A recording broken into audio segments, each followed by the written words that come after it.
ಯಾವನ ಬಿದ್ದವೆ ನೋಡು, ಮೆಣಸಿನ್ಕಾಯಿ ನೆಟ್ಟವ್ರೆ ನೋಡು. ಹಂಗೆ ಲೈಟ್ ಹಾಕೋ, ಅಲ್ಲೇ ಹಾಕೋ.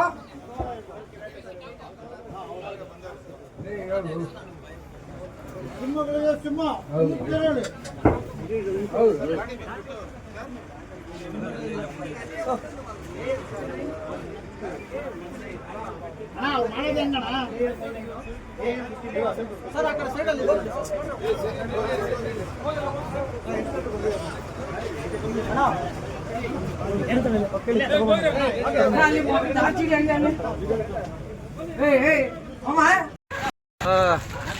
ಇವತ್ತು ದೇವರ ಇಪ್ಪರಿಗೆ, ಕುಷ್ಟಗಿ ದೇವರ ಇಪ್ಪರಿಗೆಯಿಂದ ಬೆಂಗಳೂರು ದೇವನಹಳ್ಳಿ ಸೂಲಿಬೆಲೆ ಮತ್ತು ಬೆಂಗಳೂರಿಗೆ ಈ ಕಸಾಯಿಖಾನೆಗೆ ಗೋವುಗಳನ್ನು ತುಂಬಿಕೊಂಡು ಬರಲಾಗತ್ತೆ.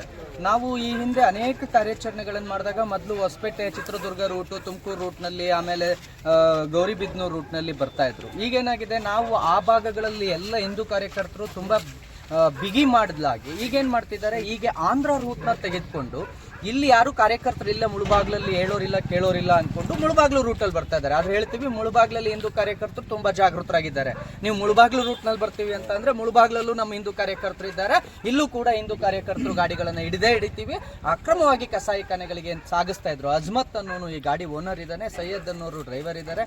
ಇದು ಇವತ್ತೇನಾದ್ರೂ ನಾವು ಇದನ್ನ ಹಿಡಿಲಿಲ್ಲ ಅಂದಿದ್ರೆ ಇಲ್ಲಿರ್ತಕ್ಕಂಥ 20 ಗೋವುಗಳು ಏನು ಎತ್ತುಗಳಿದ್ದಾವೆ, ಎಷ್ಟು ಬಂಗಾರದಂತ ಎತ್ತುಗಳು ನೋಡಬೇಕು ನೀವು, ಅದೆಷ್ಟು ಚೆನ್ನಾಗಿದ್ದಾವೆ ಅಂತ. ನಾಳೆ ಕಸಾಯಿಖಾನೆಯಲ್ಲಿ ಮಾಂಸದ ಮುದ್ದೆಗಳಾಗ್ತಿದ್ವು. ಆದರೆ ಇವತ್ತು ಎಲ್ಲ ಹಿಂದೂ ಕಾರ್ಯಕರ್ತರು, ಮುಳುಬಾಗಿಲಿನ ಬಜರಂಗ ದಳ ಆಗಿರ್ಬೋದು, ರಾಷ್ಟ್ರ ರಕ್ಷಣಾ ಪಡೆ ಕಾರ್ಯಕರ್ತರಾಗಿರ್ಬೋದು, ನಾವೆಲ್ಲರೂ ಕೂಡ ಇವತ್ತು ಬೇತ್ಮಂಗ್ಲದಲ್ಲಿ ಈ ಗಾಡಿಯನ್ನ, ಈ ಅಕ್ರಮ ಕಸಾಯಿಖಾನೆಗೆ ಹೋಗ್ತಾ ಇದ್ದ ಗಾಡಿಯ ಮಾಹಿತಿಯನ್ನ ನಾವು ಬೇತ್ಮಂಗ್ಲ ಪೊಲೀಸ್ ಅವರಿಗೆ ತಿಳಿಸಿ 112ಗೆ ಕರೆ ಮಾಡಿ ಅವರ ಸಹಕಾರದ ಮೇಲೆ ಗಾಡಿಯನ್ನು ನಿಲ್ಲಿಸಿ ನಾವು ಗಾಡಿ ಒಳಗೆ ಚೆಕ್ ಮಾಡಿದಾಗ 19ಕ್ಕೂ ಹೆಚ್ಚು ಗೋವುಗಳನ್ನ ಬಹಳ ಹಿಂಸಾತ್ಮಕವಾಗಿ ಯಾವುದೇ ಪರವಾನಗಿ ಇಲ್ಲದೆ ಕಸಾಯಿಖಾನೆಗೆ ತುಂಬಿಕೊಂಡು ಹೋಗ್ತಾ ಇರೋದಾಗಿ ಸೈಯದ್ ಕೂಡ ಹೇಳಿದ್ದಾನೆ. ಹಾಗಾಗಿ ನಾನು ಸರ್ಕಾರಕ್ಕೆ ವಿನಂತಿ ಮಾಡ್ಕೊಳ್ತೀನಿ, ಆದಷ್ಟು ಬೇಗ ಅಕ್ರಮ ಕಸಾಯಿಖಾನೆಗಳ ವಿರುದ್ಧ ಶೀಘ್ರವಾಗಿ ಕ್ರಮ ಜರುಗಿಸಿ. ನಾನು ಮೊದಲೇ ಹೇಳ್ತಾ ಇದ್ದೀನಿ, ನಾವು ಗಲ್ಲಿಲಿರ್ತಕ್ಕಂಥ ಅಕ್ರಮ ಕಸಾಯಿಖಾನೆಗಳ ಮೇಲೆ ಕಾರ್ಯಾಚರಣೆಯನ್ನು ಆರಂಭ ಮಾಡ್ತೀವಿ. ಈ ಹಿಂದೆ ಅಕ್ರಮ ಬಾಂಗ್ಲಾ ವಲಸಿಗರ ಮೇಲೆ ಕಾರ್ಯಾಚರಣೆ ಮಾಡ್ತೀವಿ ಅಂತ 6 ತಿಂಗಳ ಹಿಂದೆ ಹೇಳಿದ್ದೆ. ನೀವು ಕ್ರಮ ಜರುಗಿಸ್ಲಿಲ್ಲ, ಕಾರ್ಯಾಚರಣೆ ಆಯಿತು. ನಾನು ಮತ್ತೆ ಈಗಲೂ ಹೇಳ್ತಾ ಇದ್ದೀನಿ, ಅಕ್ರಮ ಕಸಾಯಿಖಾನೆಗಳ ಮೇಲೆ ನಾವು ಕಾರ್ಯಾಚರಣೆಯನ್ನು ಆರಂಭ ಮಾಡೋದಕ್ಕೆ ಮುಂಚೆ ನೀವಾಗೆ ಅಕ್ರಮ ಕಸಾಯಿಖಾನೆಗಳನ್ನು ಮುಚ್ಚಿದ್ರೆ ಒಳ್ಳೇದು. ಆಮೇಲೆ ಪುನೀತ್ ಕೆರೆಳ್ಳಿ ಯಾರು ಕೇಳಲಿಕ್ಕೆ, ಪುನೀತ್ ಕೆರೆಳ್ಳಿಗೆ ಯಾರು ಹಕ್ಕು ಕೊಟ್ಟಿದ್ದು, ಪುನೀತ್ ಕೆರೆಳ್ಳಿ ಯಾರಲ್ಲೂ ಕೇಳಕ್ಕೆ ಅಂತ ಹೇಳ್ಬೇಡಿ. ಆಮೇಲೆ ಯಾವಾಗಲೂ ಸಂವಿಧಾನದ ಪುಸ್ತಕವನ್ನು ಜೋಬ್ನಲ್ಲಿ ಇಟ್ಕೊಳ್ಳುವಂಥ ಸರ್ಕಾರಕ್ಕಾಗಿರಬಹುದು ಮತ್ತು ನಾನು ಎಲ್ರಿಗೂ ಅಧಿಕಾರಿಗಳಿಗಾಗಿರ್ಬೋದು ಕೇಳ್ತೀನಿ, ಕಾನೂನು ಬಹಳ ಸೂಕ್ಷ್ಮವಾಗಿ ಹೇಳಿದೆ, ಯಾವುದೇ ಮುಚ್ಚಿದ ಕಂಟೈನರ್ಗಳಲ್ಲಿ ಗೋವುಗಳನ್ನು ಸಾಗಿಸುವಂತಿಲ್ಲ. ಒಂದು ಕಂಟೈನರು ನೀವು ನೋಡಿದ್ರೆ ಅದು ಎಷ್ಟು ಫೀಟ್ ಕಂಟೈನರ್ ಇರುತ್ತದು, ಮ್ಯಾಕ್ಸಿಮಮ್ 19.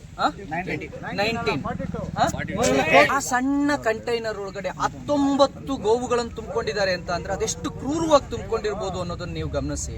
ಯಾವುದೇ ಪರವಾನಗಿ ಇಲ್ಲ ಇಲ್ಲಿ. ಜಾನುವಾರು ಸಾಗಾಣಿಕಾ ನಿಬಂಧನಾ ಕಾಯ್ದೆಗಳಿದ್ದಾವೆ, ಮೋಟಾರ್ ವೆಹಿಕಲ್ ಆಕ್ಟ್ ಇದೆ.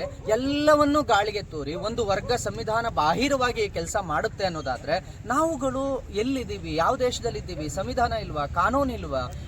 ಗಾಳಿ ಬೆಳಕು ನೀರಿಲ್ಲ, ಹಿಂಸೆಯಿಂದ ಆ ಜೀವಿಯ ಕೊನೆಯ ಕ್ಷಣ ಆ ಕಣ್ಣಿಗೆ ಖಾರ ಪುಡಿ ಹಾಕಿ ಮೆಣಸಿನ್ಕಾಯಿ ತುರ್ಕಿ ಹಿಂಸಾತ್ಮಕವಾಗಿ ತುಂಬಿಕೊಂಡು ಹೋಗ್ತಾರೆ ಅಂತ ಅಂದ್ರೆ ಅದನ್ನ ಪೂಜೆ ಮಾಡೋ ನಾವುಗಳು ಕೈ ಕಟ್ಕೊಂಡು ಕಣ್ಮುಚ್ಕೊಂಡು ಕುತ್ಕೊಂಡು ನೋಡ್ಕೊಂಡು ಇರೋಕ್ಕಾಗುತ್ತೇನು?